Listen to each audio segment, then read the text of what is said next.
Welcome back to the channel. Here 100 ways to be more stoic. Control the controllables. After winning her match in the 2021 US Open quarterfinals, 18-year-old outsider Emma Raducanu was asked the secret of how she, such a young and inexperienced player, could look so composed on the court. Control the controllables, be in the moment and concentrate on the next point, came the reply.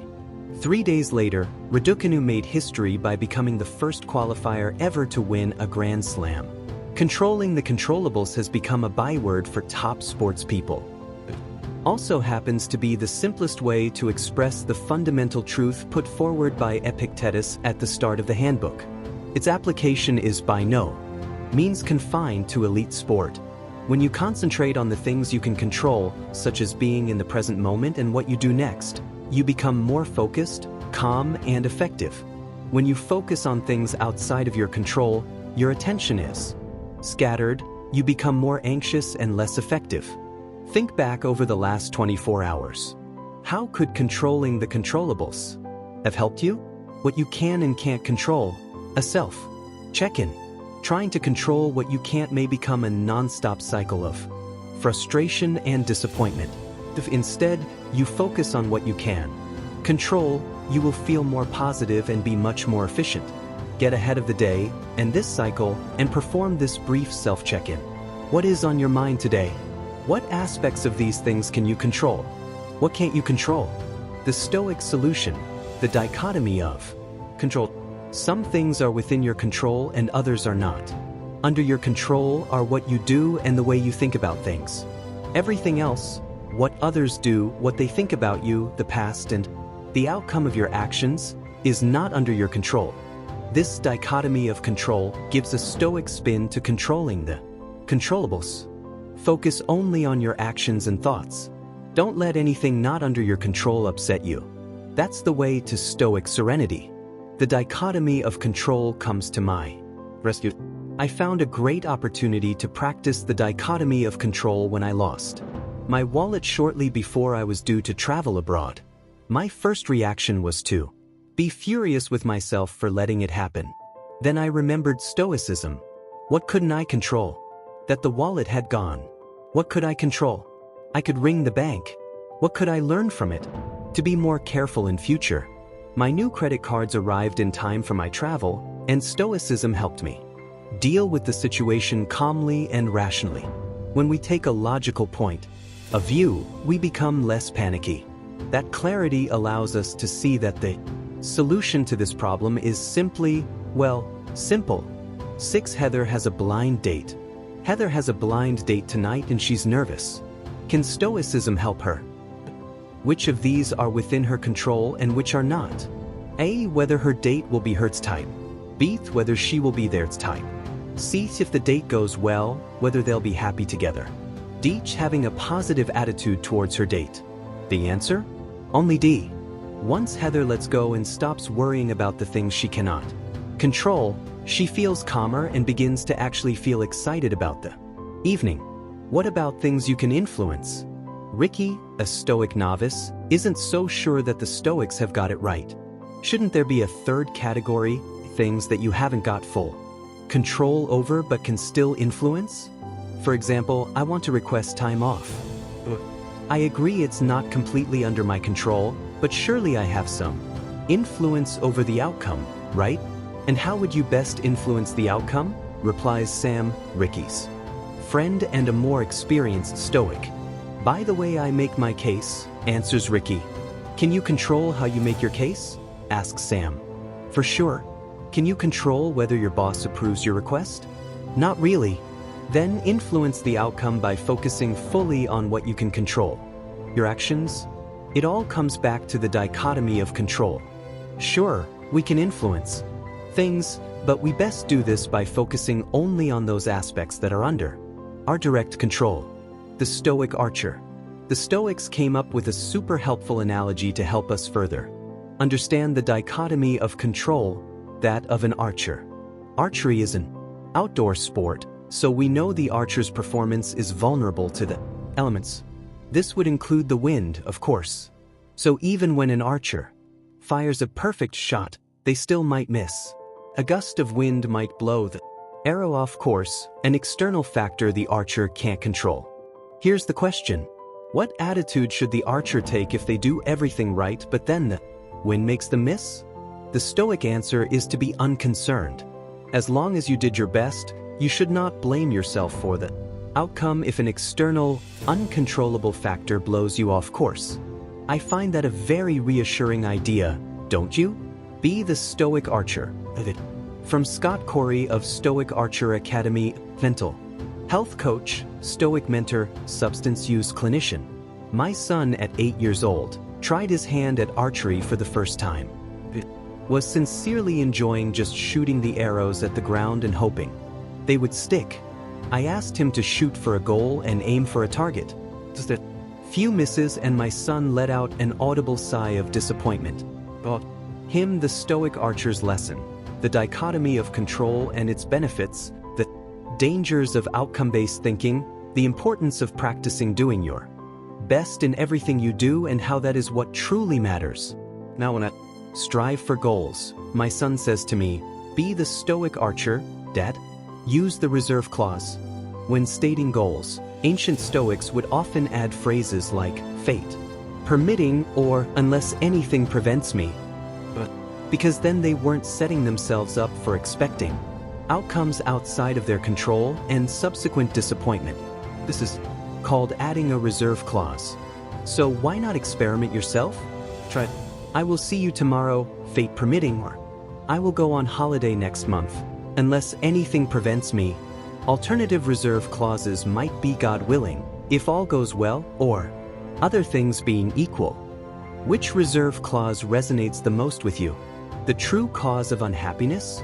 In his excellent book Lessons in Stoicism, John Sellers, a leading modern Stoic scholar, makes the startling claim that much unhappiness is down to us misclassifying things as being under our control when they are not. It's worth rereading that sentence. If true, it means Stoicism can make a huge positive difference to you. Could it be true for you? Do any of the things that cause you unhappiness stem from you thinking that you have control over things you don't? Unhappiness, a psychotherapist's perspective. As a psychotherapist, the more I explored Stoicism, the more I realized this. Ancient philosophy is incredibly relatable to my modern-day clients. Going back through my caseload, I see many problems lead back to the same root. 'Cause trying to control the uncontrollable, anger and frustration, believing you can control other people, shame and guilt, believing you had more control over the past, worry and anxiety, overthinking aspects of the future you cannot control, procrastination, trying to get everything perfect before you start. You can't make everything perfect. And this was just a start. Are the concerns that brought my clients to therapy relevant to you? Worrying about things outside your control. Are you a worrier? If so, the dichotomy of control can come to the rescue. Simply ask yourself, am I worrying about things outside my control? If the answer is yes, ignore the worry, it's outside your control, so why fritter away your energy worrying about it? On the other hand, if you are worrying about things that are under your control, then act or make a plan. It's as simple as that. Consider these 3 cases. In each case, should you ignore the worry, act, or plan? 1. The possibility of a financial crash next year. 2. Having an interview tomorrow. 3. Anxiety about missing your flight. You'll find each of these worries covered in the remaining entries in this chapter. Today, when you notice yourself worrying, simply ask yourself what you're worried about. If it's about something you cannot control, don't worry. Choose the right time to worry. Often things that appear terrible during the night seem ridiculous in the morning. Seneca, Letters 114.24. We cannot control whether a worrying thought comes into our mind. We can, however, choose when to deal with it. There are times when we're tired or very emotional when experience tells us worrying about something isn't going to help.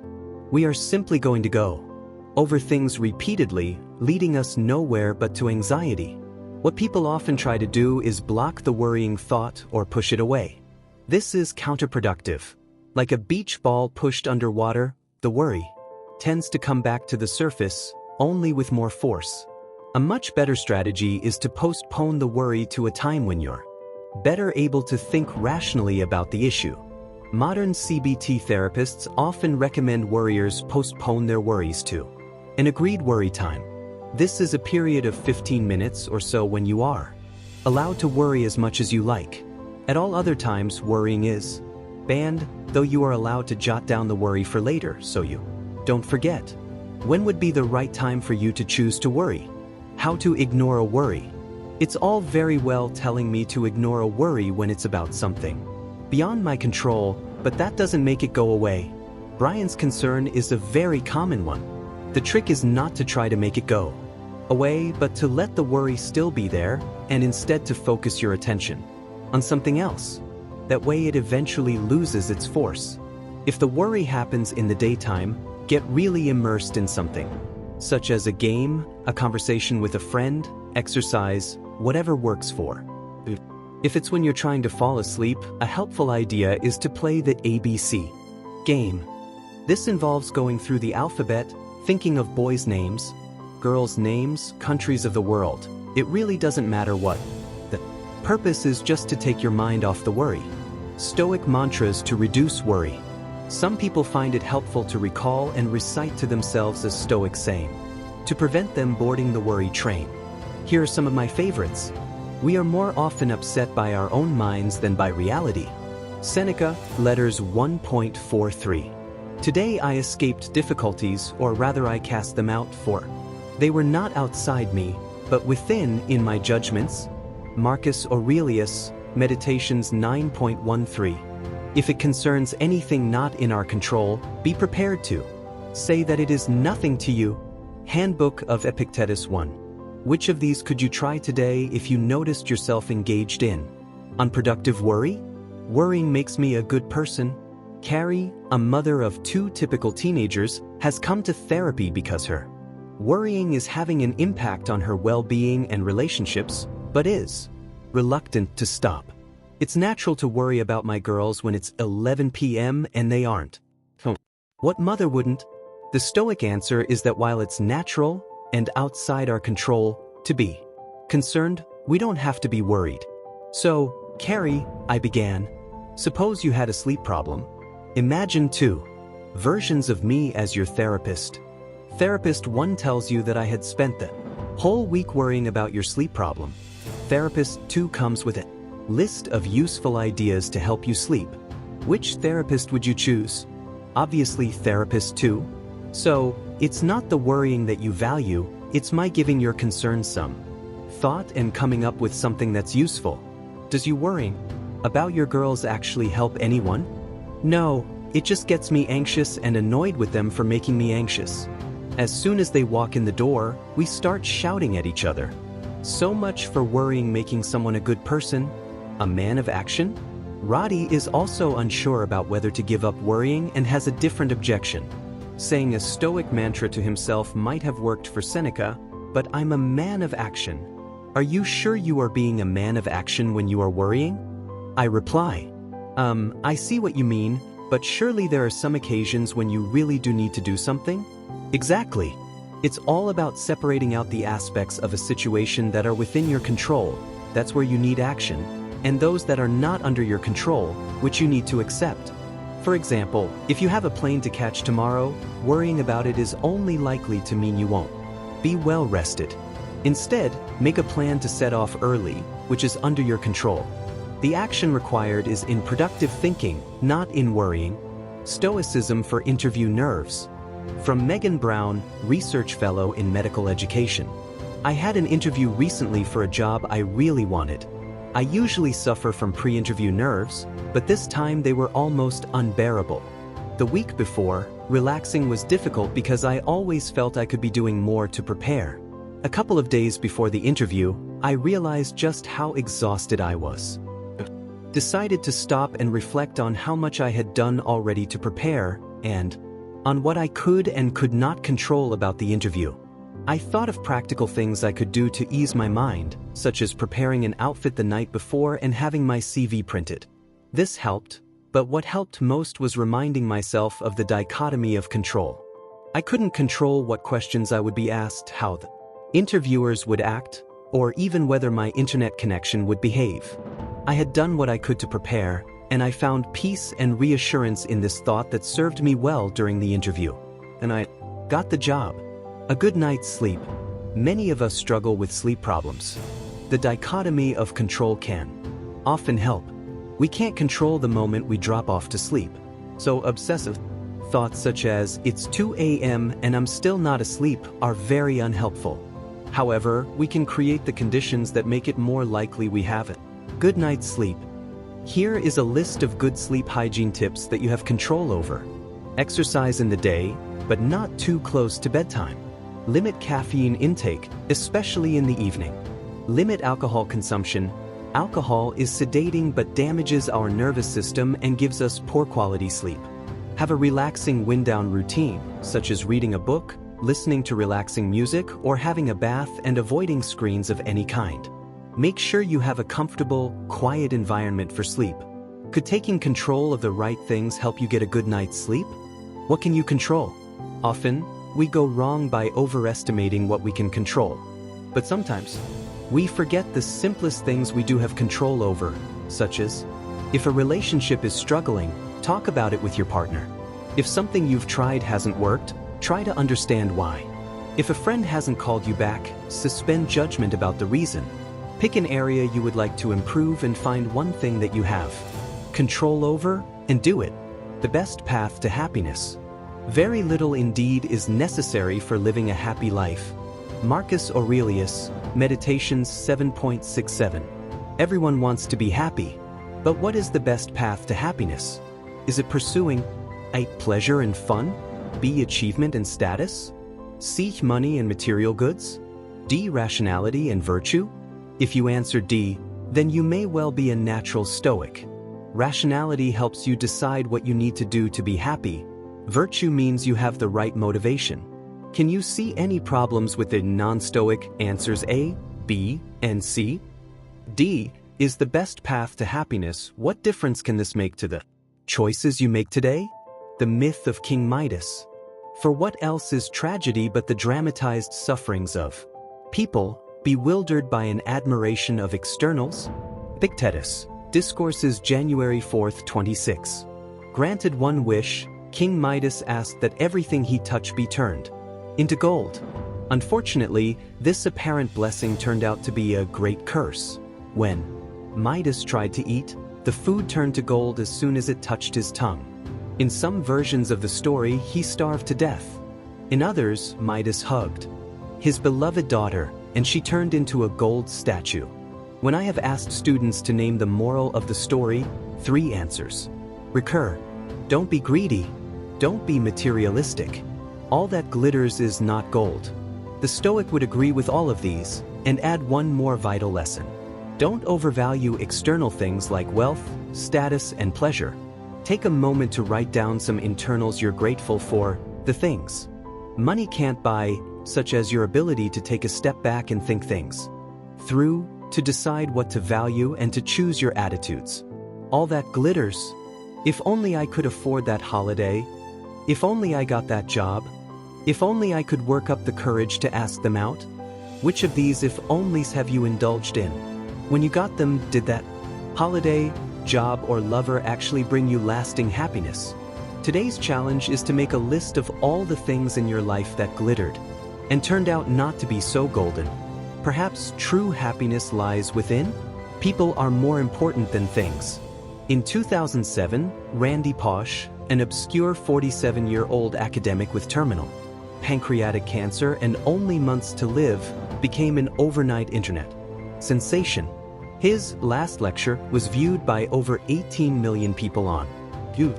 That last lecture includes many wise insights consistent with Stoicism. Here's the Randy Pausch story that has stayed with me most. One day Pausch proudly arrived at his sister's house in his brand new convertible to take his young niece and nephew out for a spin. As they got into the car, his sister warned her children not to get Uncle Randy's new car dirty.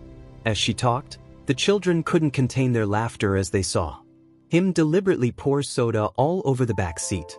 I bet they still remember that moment with fondness as well as the life lesson it taught them. You guessed it. People are more important than things. Keep the memories, not the clutter. From Casey Pierce, editor of this book. I once knew a woman who was a bit of a hoarder. She was surrounded by a mess of clutter, and her personal life reflected it. The reason? She was so attached to these things because they reminded her of the people who gave them to her, mostly deceased. I noticed she was also quite an unhappy person, uppity and anxious most of the time, needing to be in control of everything, even the uncontrollable. I always wanted to tell her that. Although these things reminded her of certain people, it seemed as if she valued the things more than the actual memories. Desperately holding tight to suffocating clutter gifted to her wasn't bringing her loved ones back to life. In fact, these things were slowly taking her life. Wisdom, the foundation of the virtues. Wisdom has a special place among the virtues. It is the key virtue required for all the other virtues.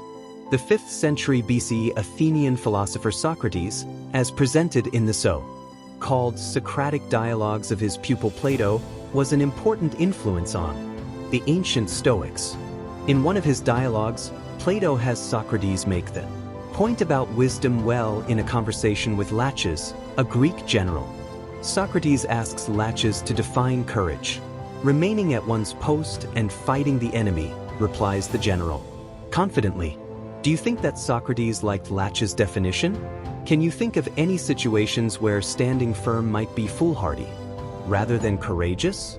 Socrates could. He reminded the general about a famous battle when Spartans made a strategic withdrawal that ensured their victory. Would it have been courageous for the Spartans to stay at their posts and lose? It would have been foolish. So, Socrates rejected Laches' definition of courage because although fighting the enemy can at times be courageous, it depends on the context, on the bigger picture. The same applies to every virtue. It might be unhelpful self-denial rather than self-control to refuse birthday cake. It might be imprudent rather than kind to give an abusive partner a second chance. In each situation, the question to ask yourself is, given my understanding of the situation, is what I am proposing likely to be helpful or not to me and others in the long run, all things considered? In other words, we need to exercise good judgment, which is part of the Stoic virtue of wisdom. Money, money, money.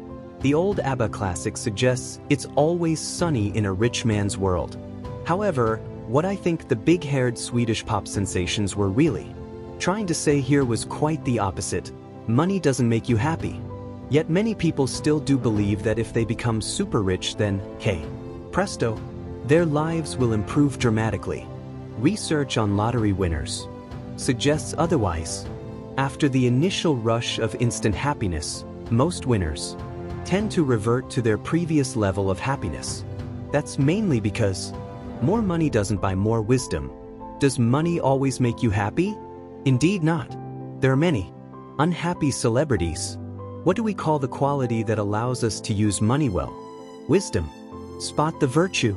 The Stoics suggested 4 qualities we need to develop to become virtuous: wisdom, courage, self-control, and justice. Name the virtue or virtues needed in each scenario. 1. Jeremy wants to talk to his boss about a pay rise. 2. Simon's doctor has advised him to cut out sugar. 3. Laura wants to decide whether to apply for a new job. If you answered wisdom for all of them, then you can feel very pleased with yourself. The Stoics argue that the virtues are all connected and based on good judgment, which is part of wisdom. Most often we need wisdom and at least one other virtue. 1. Jeremy needs wisdom to understand whether talking to his boss is courageous or foolish. He might then need courage to talk to his boss or self-control not to. 2. Simon needs wisdom to understand he needs self-control and then self-control to follow up this insight.